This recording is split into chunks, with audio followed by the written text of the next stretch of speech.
یہ جنت سے متعلق ہے کہ اللہ تبارک و تعالیٰ فرماتے ہیں کہ دیکھو میرے بہن بھائیو، میرے عزیزو، میرے بچوں بچیوں، دنیا آئیڈیل ہوم نہیں، دنیا آئیڈیل لائف نہیں، یہ پیپر ہو رہا ہے سب کا، کسی نہ کسی شکل میں ہم سب اللہ کو امتحان دے رہے ہیں، اور پھر ایک دن یہ پیپر چھن جائے گا۔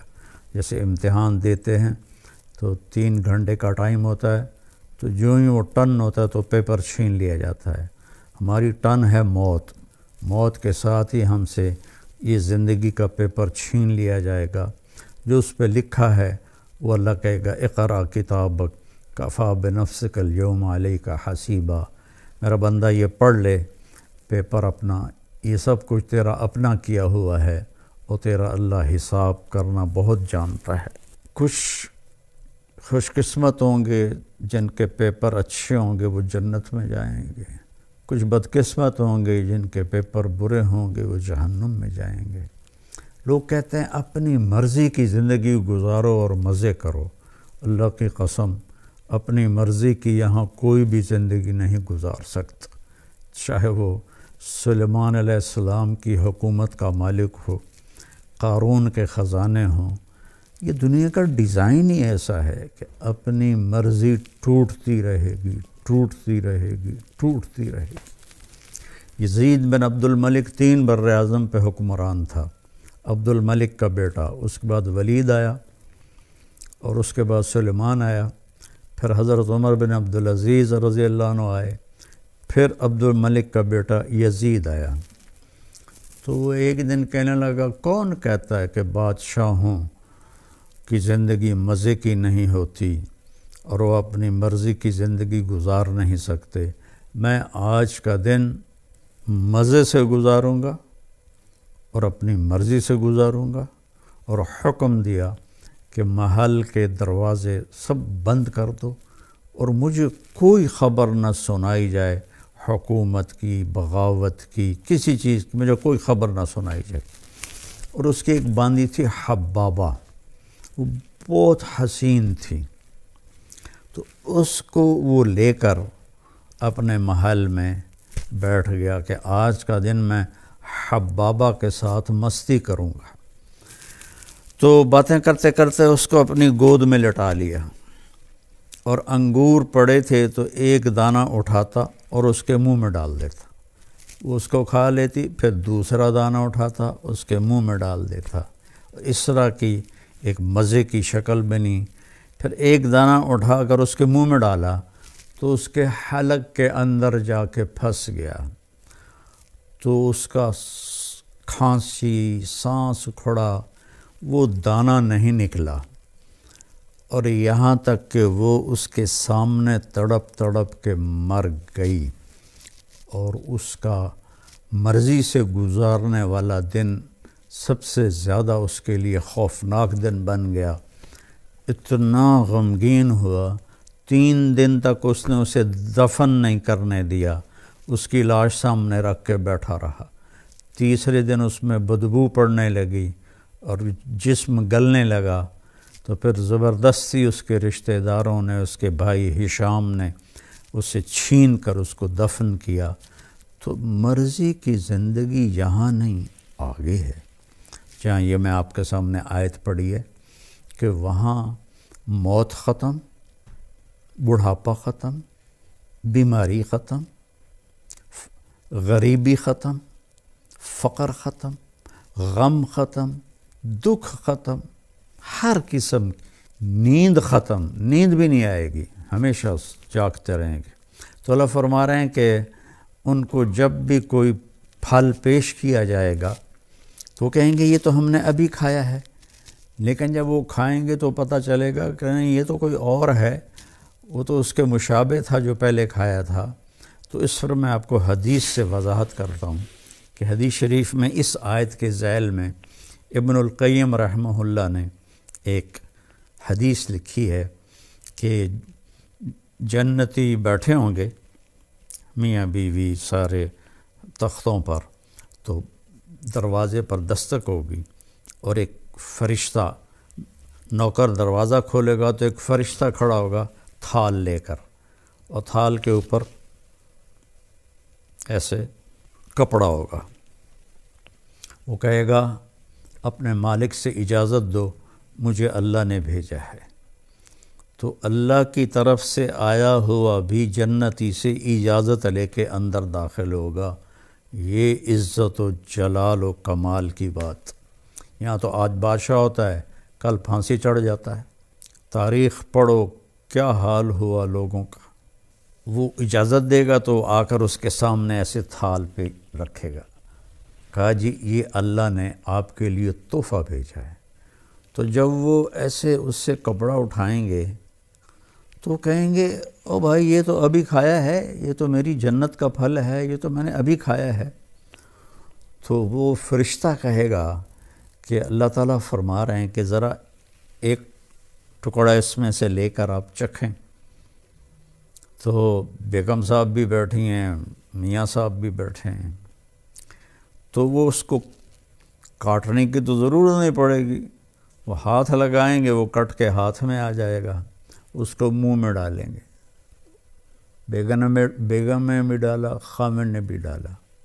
تو اگر میرے نبی نے فرمایا اس کی جنت میں، یہ آگے میں مثال کے طور پر عرض کر رہا ہوں، اگر اس کی جنت میں 10 کروڑ قسم کے پھل ہیں، ویسے تو کروڑوں شروڑوں کی وہاں کوئی گنتی نہیں ہے، لامحدود ہے، مثال دے رہا ہوں، اگر اس کی جنت میں 10 کروڑ قسم کے پھل ہیں، ہر پھل کا ذائقہ مزہ الگ ہے۔ ہم ابھی افطاری میں چاٹ بنے گی، ہر گھر میں بنے گی، تو جب وہ 4 5 6 چیزیں ملتی ہیں تو وہ ذائقہ ہی کچھ اور ہو جاتا ہے، مکس ہو جاتا ہے۔ تو جب وہ اس کو منہ میں رکھیں گے تو ان کی جنت میں جتنے پھل ہیں، ہر پھل کا ذائقہ الگ الگ الگ اس ایک لقمے میں اللہ انہیں محسوس کروائے گا، اور پھر آواز آئے گی وَأُتُوا بِهِ مُتَشَابِهًا۔ میرے بندے یہ اس کے مشابہ تھا، یہ وہ نہیں تھا جو تم کہہ رہے تھے۔ اور پھر مزے کی بات اس سے اگلی کہ دنیا کی سب سے بڑی نعمت عورت ہے مادی نعمتوں میں، اور عورت کے لیے سب سے بڑی نعمت مرد ہے مادی نعمتوں میں۔ تو یہاں ہم سب پیشاب پخانے میں بھرے ہوئے ہیں، ہر ایک کے ساتھ پیشاب بھی لگا ہوا ہے، پخانہ بھی لگا ہوا ہے، بیماری بھی لگی ہوئی ہے، موت بھی لگی ہوئی ہے، بڑھاپا بھی لگا ہوا ہے۔